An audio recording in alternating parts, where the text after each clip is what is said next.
Ituturo ko sa inyo kung paano ko ito ginawa. Panoorin natin.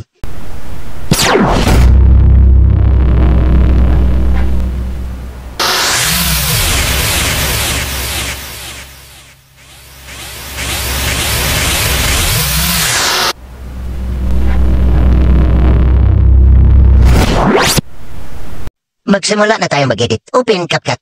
Pindutin ang new project. Tapos add natin yung video clip na na-record natin. Tapos pindutin ang add sa baba. Pagkatapos dito sa baba, hanapin natin yung aspect ratio. Iset natin sa size ng YouTube 16:9 yan. Pindutin na check sa baba. Tapos i-play natin konti. Dito, mag-split tayo dito. Dahil kailangan natin ng background. So pindutin natin ang split. Pagkatapos i-play natin. I-play muna natin kasi may i-delete tayo. Itong paglalakad ko. Yan. Dito natin i-split sa anong lumundag na ako. Yan, dyan. Dyan tayo mag-i-split. So pindutin natin yon. Pindutin natin ito. Tapos yan, pindutin ang split.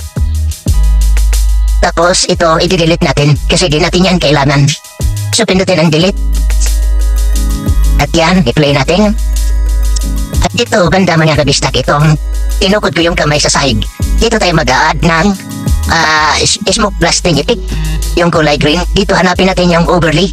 Yan, pindutin natin yan, overlay. Dahil mag-a-add tayo ng smoke blasting effect. Pindutin ang add overlay. Pagkatapos hanapin natin dito yung smoke blasting effect. Yan, pwede yan i-download sa YouTube. I-search nyo lang, pindutin ang add. Tapos, yan, andyan na siya. Tapos dito, tagalan lang natin dito ng black background. Hanapin dito natin yung splice. Yan. Pindutin yung splice. Dahil tatagalan natin ang background. Dito mamimili tayo. Yung napili ko dito ay itong filter. Yan. Pindutin natin yung filter. Yan at wala ng background. At pindutin natin yung check sa baba. Pagkatapos itong smoke blasting effect, i-adjust lang natin. Ilagay natin sa sahig.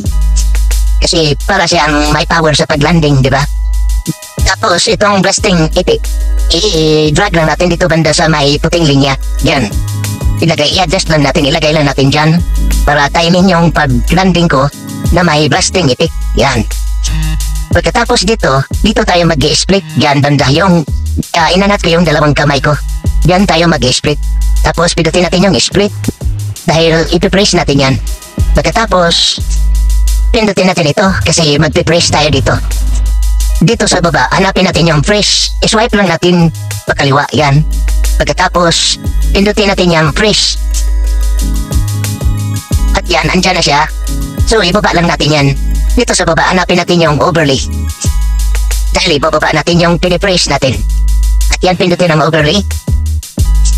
At kusang magbaba yan, andyan na siya. So, pagkatapos nito, i-play muna natin. Dahil dito, magdi-delete tayo ng hindi kasali sa video. Dahil mahaba ito, i-split lang natin yan kasi i-delete natin ito. So, pindutin natin yan at pindutin yung split at i-delete natin ito kasi hindi yan kasali sa video natin. Pindutin ang delete at balik tayo dito sa pinipress natin.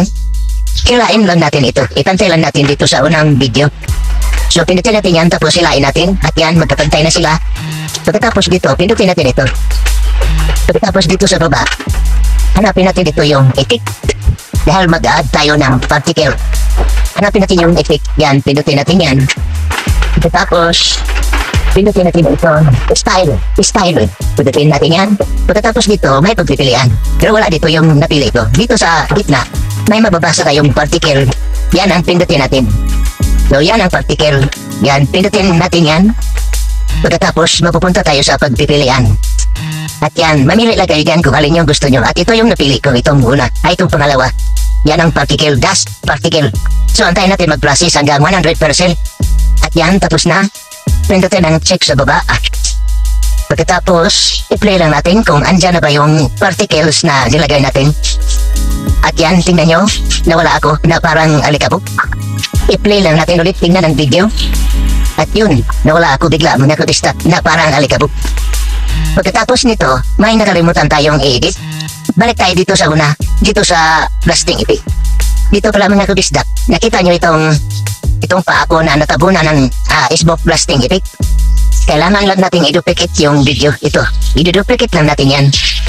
At dito sa baba, hanapin natin yung duplicate para makita yung paa natin sa smoke blasting effect. Dahil pangit tingnan pag bratago.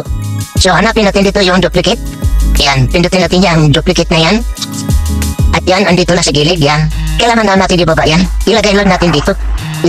Dito banda sa video ito. So hanapin natin dito yung overlay. At yan, pindutin yung overlay. At mapupunta yan sa baba. Pagkatapos, i-pwesto lang natin siya dito dahil dito tayo nag-duplicate sa video nito. So, i-drag lang natin ito dito. Ilagay lang natin dito sa video yan. Dahil dito tayo nag-duplicate yan. Para yung duplicate natin mapunta sa unahan, hindi na matabunan ng smoke blasting effect. So, tapos nito, pinutin natin itong duplicate. At dito sa baba, hanapin natin dito yung remove background. Hanapin ang remove BG. Yan. Pindutin yung remove DJ at pindutin itong auto removal. Tapos mag-automatic yan, mag-remove. Tapos yan, antayin natin mag-green check. Tapos pindutin ang check sa gilid. Yan. Pagkatapos i-play natin. So tingnan nyo mga Robisdak, hindi na siya natabunan, nakikita na yung paa natin. So parang nasa gitna pa talaga ng smoke blasting effect. Pagkatapos nito, i-play muna natin kung okay na ba siya.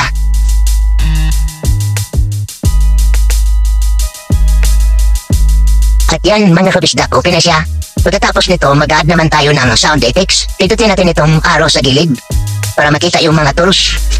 Tapos hanapin natin dito yung audio. Yan, pindutin natin yung audio. Pagkatapos pindutin natin itong sound effects. Yan, pindutin natin yung sound effects.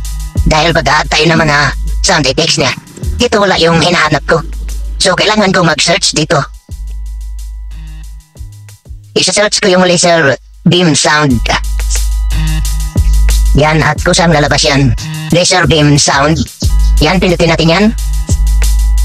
Tapos dito, maraming pagpipilian. So dito, mamimili lang tayo dito kung alin yung gusto natin at yung nababagay. Yung sa lundag ko. Yan, yan. At ito yung napili ko. Pindutin ko itong plus sign. At yan, nalagay na natin yan. Pagkatapos nito, dito naman sa kabila, dito sa pag-angat ng aking dalawang kamay, yung pagkawala ko, yung sa particles yan. Yan tayo mag-add ng isa pang sound effects. Pindutin natin yung sound effects. Ganun pa rin yung proseso.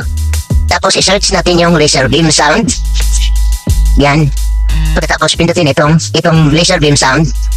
Mamili tayo dito kung ano yung nababagay sa pagkawala ko. At dito yung napili ko. Ito. Pindutin natin yung plus sign para ma-add na natin. At yan, i-play lang natin. At yun, bagay sa kanya yung pagkawala ko yung sound effects. So, i-delete lang natin ito kasi mahaba. Pindutin yung split. Pagkatapos i-delete natin itong sobra. Pagkatapos, i-play lang natin kung okay na ba siya.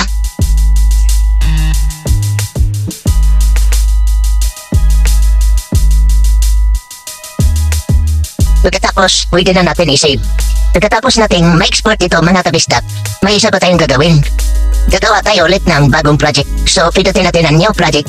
Pagkatapos, add natin yung na-export na natin. Tapos, pindutin yung add sa baba.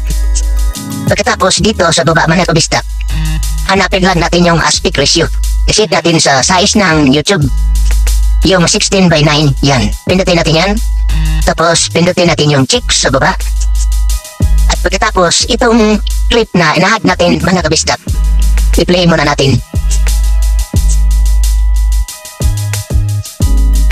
Itong na-export na natin mga kabisdak, pindutin lang natin ito. I-duplicate lang natin kasi yung duplicate video, i-reverse lang natin yun. Dito sa baba, hanapin natin dito yung duplicate. I-duplicate lang natin para tingnan yung content natin na yung isang video, i-reverse natin. Yan, pindutin natin yung duplicate. Pagkatapos itong na-duplicate natin, i-reverse lang natin. So hanapin natin dito sa baba yung reverse. Hanapin natin dito yung reverse. At yan, pindutin yung reverse. Pagkatapos antayin natin mag-process hanggang 100%. At yan, tapos na. At automatic na siyang nag-reverse. So i-play natin mga kabistak. Simula sa una. Tingnan nyo mga kabistak.